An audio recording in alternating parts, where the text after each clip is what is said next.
Thank you, Mr. Chairman. It was the basic principle that George Washington laid out in his farewell address, that every generation should take care of the responsibilities of that generation rather than pass it on to their children. It's a 200-year-old concept. It's fairly straightforward. What's interesting is I've been in a personal conversation with our current President of the United States about debt and about balancing the budget. Our conversation back and forth was circled around a simple principle. Bill Clinton and Newt Gingrich 2 decades ago made it their crowning achievement that they balanced the budget in a bipartisan time period. My request to this president was, can we agree that we should set a goal to balance the budget? His response to me was no. 20 years ago, that was a good idea, but now the perception was that we should have sustainable deficits. That is, balance everything except for interest. This year, our interest payment is $233 billion. CBO forecasts that 10 years from now, our interest payment, single year, 1 year interest payment, 10 years from now, is $880 billion. $880 billion. We must get us back to balance. And when I mean balance, I mean real balance.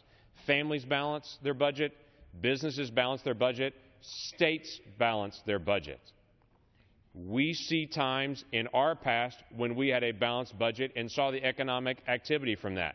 But for whatever reason, now we're just going to ignore that. Why? First off, it's because they'll say it's hard. It's difficult to balance our budget. Well, I'm sorry that it's hard. This is what leaders do. We make difficult decisions to be able to get our nation back on track for now and for the future. The second thing is, well, let's do a balanced approach. Let's raise taxes if we're going to reduce spending. Right now, this year, we have the highest amount of revenue in the history of the United States coming into the federal treasury. Even with a down economy, this is the highest amount of revenue that's ever come into the treasury. The second highest amount that's ever come into the treasury last year.